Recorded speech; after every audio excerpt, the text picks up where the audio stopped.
Among the Osmot people of New Guinea, there exists a way of life that has remained unchanged since the Stone Age. In 1961, it drew the attention of a restless young man named Michael Rockefeller.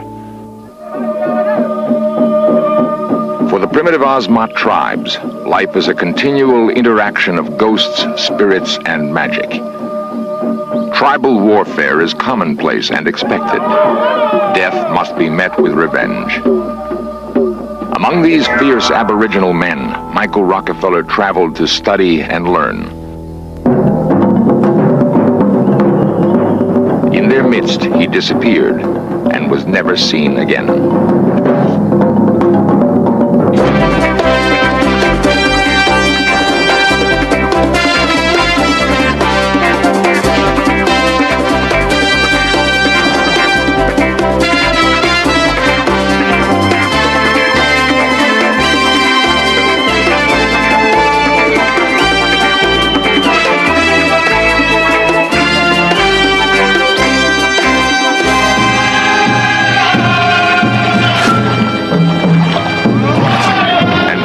By a culture he had never before experienced, Michael Rockefeller passionately documented Osmot life.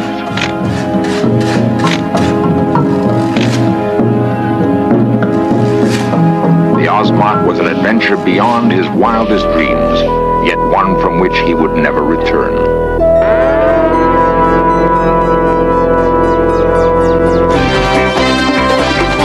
This series presents information based in part on theory and conjecture. The producer's purpose is to suggest some possible explanation, but not necessarily the only ones, to the mysteries we will examine.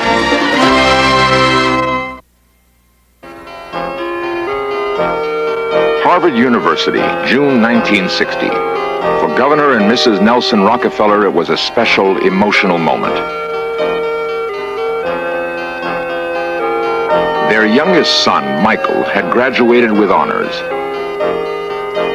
Ahead of him lay a life filled with promise and great opportunity. At 22, Michael Rockefeller was the most outgoing and restless of the governor's 3 sons and 2 daughters. He loved travel and people, and within 6 months he was half a world away in the remote highlands of Dutch New Guinea.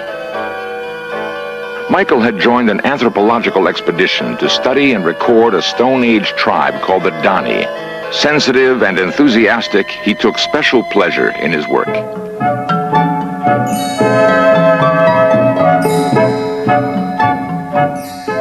For 6 months, Michael served as the expedition's sound man and still photographer. When his work was over, he was drawn to another part of New Guinea, to a people called the Osmot.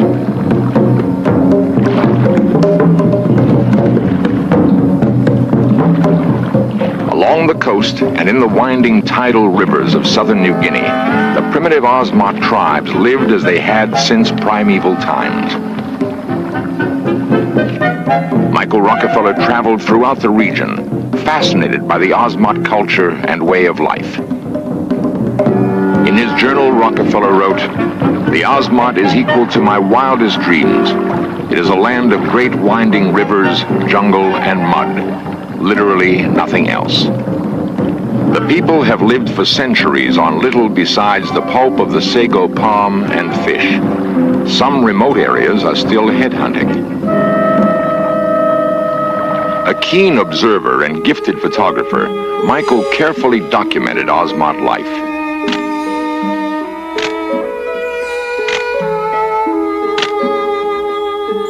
In the Osmot people, Michael sensed the nobility that he admired and compassionately recorded.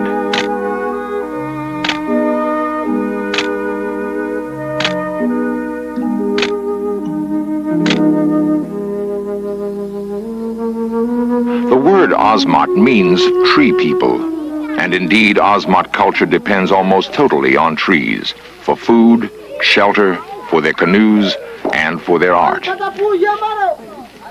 The Osmot even believe themselves to be descended from trees. Their mythology tells of a great magician who wandered their uninhabited land. Out of loneliness, he carved human figures from mangrove wood. he beat softly on a drum and brought the figures to life. Thus, the Ozmot came to be. The Ozmots still believe that their spirits reside in trees. The felling of a mangrove tree begins an ancient ritual that intermingles art and violence. Before the cut mangrove trunk can enter the village, Ozmot women pelt it with mud, exorcising any evil spirits that may still live inside. Once the mangrove is cleansed of demons, the intricate carving begins.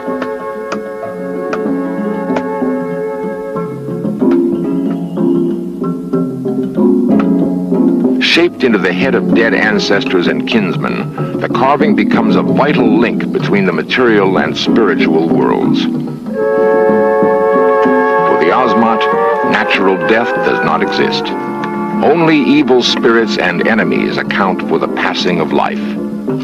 The finished carving becomes a pledge to the dead that their spirits will be revenged. The beauty of Ozmot art completely captivated Michael Rockefeller. In his journal, Rockefeller wrote, "The key to my fascination with the Ozmot is the wood carving. The sculpture which the people here produce is some of the most extraordinary work in the primitive world." Full of youthful enthusiasm, Michael Rockefeller began collecting Ozmot art.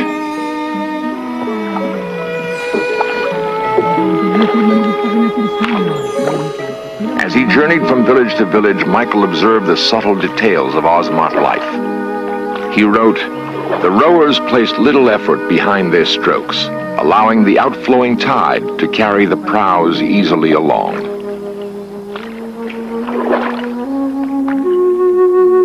For weeks, Michael traveled through Ozmot territory, often accompanied by missionaries and anthropologists.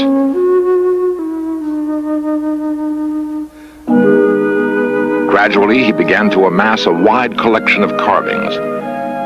He dreamed of an exhibit that would pay tribute to the Ozmot's amazing creativity. On November 18, 1961, Michael Rockefeller embarked on a native catamaran for a village up the coast. With him was Dutch anthropologist Rene Wassing and 2 native guides.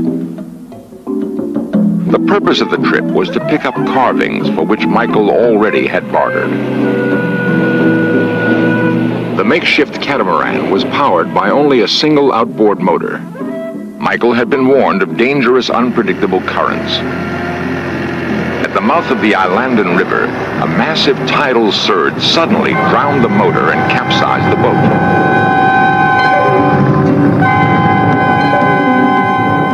The natives swam for help. Rockefeller and Wassing clung to the boat, hopelessly adrift. After a night in the water, fearing the natives had failed, Michael decided to go for help himself. Using 2 empty gasoline cans for extra buoyancy, he swam for shore. Michael Rockefeller and Rene Wassing didn't know it, but their native guides had made it back to land. The closest village was only 11 miles away. Yet, in the thick jungle and deep mud of the Ozmot coast, the trek for help took nearly a day. When Dutch authorities finally learned of the accident, a full-scale search was launched immediately.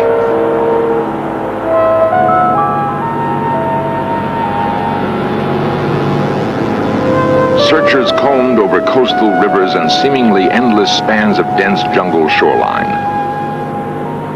The region below was hostile and forbidding. The coastline was a muddy swamp with estuaries where crocodiles prowled. Beyond lay spongy tangles of sago palms and mangroves, alive with poisonous snakes, scorpions, and swarms of mosquitoes. The Ozmot had named their home the Land of Lapping Death. Suddenly, a miracle. A flying boat had found Rene Wassing, still clinging to the capsized catamaran more than 20 miles out to sea. Stunned and exhausted, Wassing told reporters of the ordeal. He had tried unsuccessfully to dissuade Michael from attempting the swim to shore. Michael's last words were, "I think I can make it."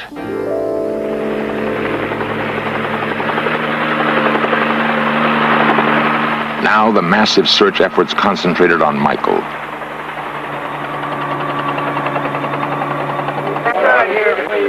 The news that his son was lost had taken 3 days to reach Governor Rockefeller.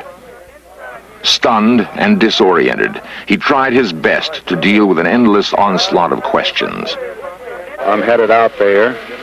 Hopefully they'll find him before we get there, but to be there when they do find him, so if there's anything I can do, I will. In New Guinea, the news was not good. No trace of Michael had yet been found. For the native Osmot, the spectacle of the search was awesome and overwhelming. They had never seen anything like it. Several more days of searching yielded nothing. A pale and haggard father had almost given up hope. Then, the first clue. The red gasoline can that Michael used for extra buoyancy was found at sea. It was strong evidence that Michael had drowned, but at the same time, it offered a faint glimmer of hope. 5,000 natives began searching up and down the New Guinea coast, looking for any other trace of Michael. Nothing was found.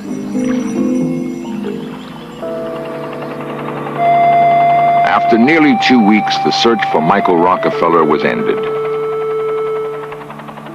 For an agonized father returning home, the official conclusion seemed unavoidable. Michael Rockefeller had drowned at sea. Yet it was not long before speculation began that perhaps somewhere in the jungle, Michael might still be alive.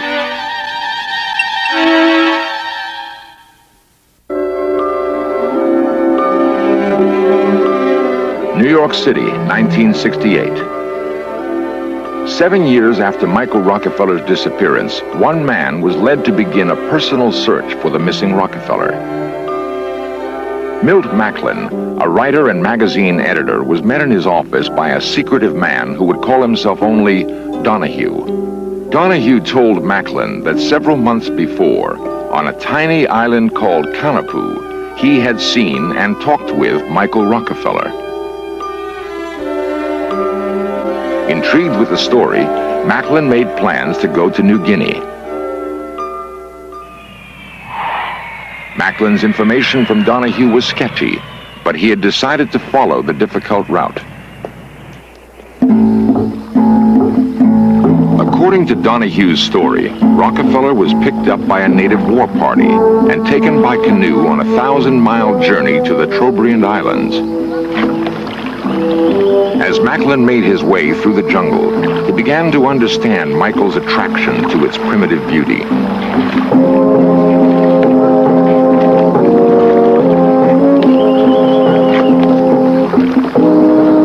After several days' travel, Macklin reached a major village of the Trobriands. A local chief knew of Kanapu Island and described its general location. It was a long journey by native standards, but at last Macklin's destination seemed within reach. By hired boat, Macklin sailed for Kanapu. Even on the best local charts, it was but a speck. Finally, the island appeared, like a vision from a storybook.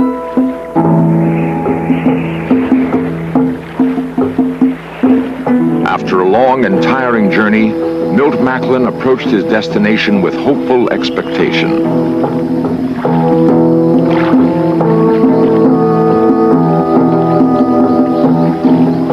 The island was a paradise, a beautiful tropical refuge. It was also an eerie place.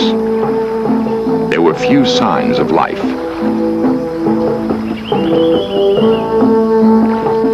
A careful search led finally to a makeshift shelter.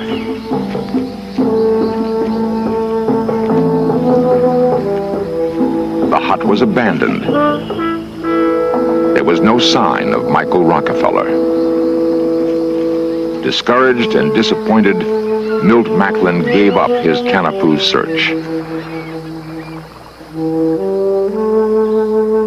The fate of Michael Rockefeller remained a mystery. Yet for Macklin, the unsuccessful search had raised many questions. Was the Donahue story simply a cruel hoax, or did it bear some element of truth? Milt Macklin's determined search did not end on Kanapu Island. For 2 more months, he traveled throughout New Guinea, looking for evidence that might prove conclusively what happened to Michael Rockefeller. Macklin traced down endless leads, but his final personal conclusion was based on information from a Dutch missionary, Father Cornelis van Kessel. Van Kessel had heard rumors from natives that Rockefeller was captured and killed near the Osmot village of Oats-Janep. A war chief named Ajam was mentioned in the rumors as the man who might be responsible. Recently, the chief of Oats-Janep was interviewed. He recalled the search for Michael Rockefeller. There were many airplanes and boats. We were afraid and blocked our river with trees. Our enemies in the other villages all say that we killed him. They want us to get into trouble. I am the chief. If we killed him, I would know.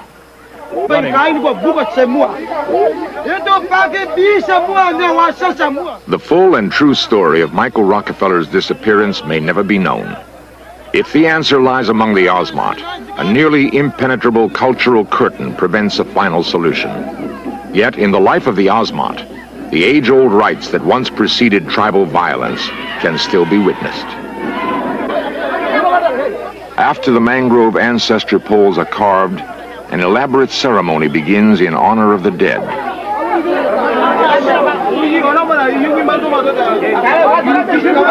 In the minds of the Osmot, life, art, magic, and death are inseparably interwoven, each continually affecting the other. Members of neighboring villages are ritually adopted by the celebrating tribe. Traditionally, however, they are the first to be killed when an intertribal feud arises. It is an accepted part in an ancient cycle of warfare and revenge.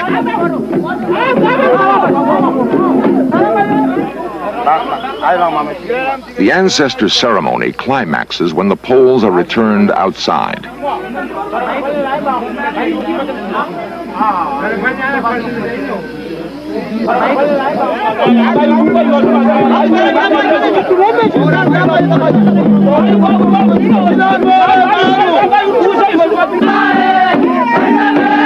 In mock battle, the entire village dances around the symbolic poles.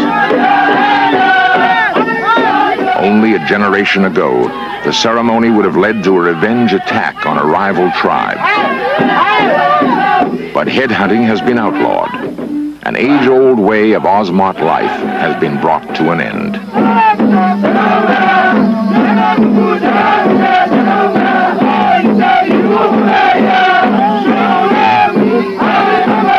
In his journal, Michael Rockefeller wrote, "The Osmot is filled with a kind of tragedy.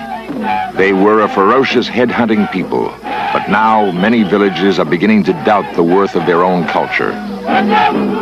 They crave things Western, even though these doubtful symbols of another world hide a proud form and replace a far finer, if less concealing, form of dress."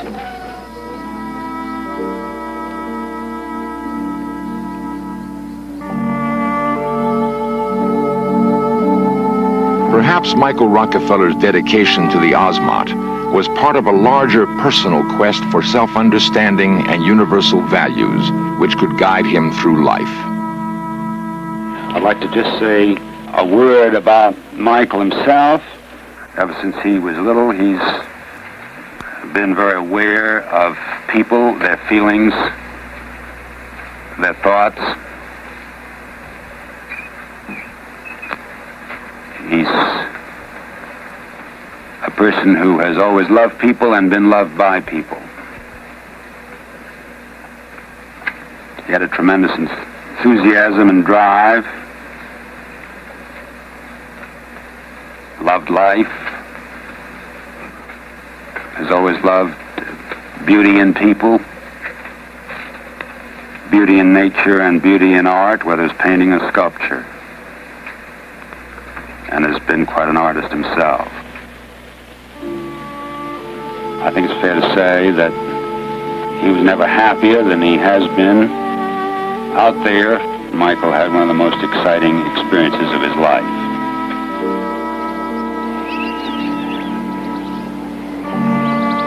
The mystery of Michael Rockefeller's disappearance may never be solved, but his passion and spirit will live on in his pictorial record of the Ozmont.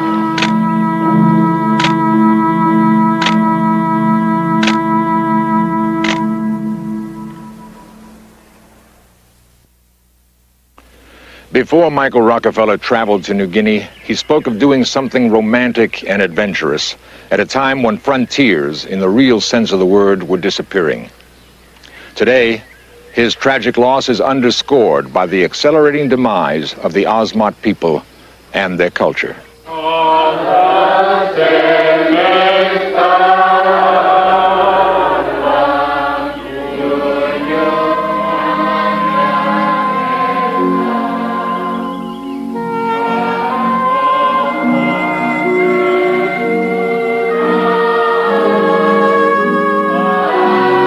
While in New Guinea, Michael Rockefeller wrote, "The West thinks in terms of bringing advance and opportunity to such a place. In actuality, we bring a cultural bankruptcy which will last for many years."